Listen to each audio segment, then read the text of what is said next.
المپیک 1968 در مکزیکو سیتی از کشور تانزانیا یک کسی شرکت میکنه به نام جان استفان آکواری. یکی از نمادهای ادامه دادن یک مجسمه جنگجوی اندوهگینه.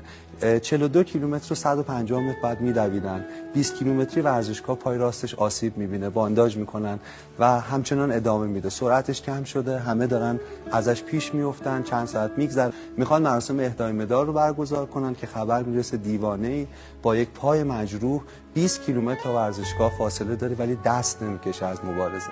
میرن نگاش میکنن، بهش میگن مسابقه تموم، باختی، ولی خب میگه که نه، من ادامه میدم. میگن منصرف میشه. 1 ساعت، 2 ساعت، 3 ساعت، نیمه های صبح همه مکزیکو سیتی خبرنگاران میان که ببینن این مجنون، این عاشق، این جنگجوی اندوهگین کیه. و نیمه های صبح لنگ لنگان میرسه به ورزشگاه، پاشو که میذاره زمین، درد کل صورتشو پر میکنه و خسته وارد استادیوم. یادشه کی اول شد یا دوم یا سوم، ولی ما میدونیم کی آخر شده، چون میدونیم، چون تا آخر ادامه داده. من میگم زندگیم همینطوره. گرون ترین جمله‌ای که وقتی ساعت سرخ تو قلبمون از حرکت وایساد میتونیم به خودمون بگیم اینه که من همه تلاشمو کردم. و به نظرم این جمله رو کسی بتونه بگه خوب زندگی کرد، مستقل از اینکه نتیجه اون بیرون چیست.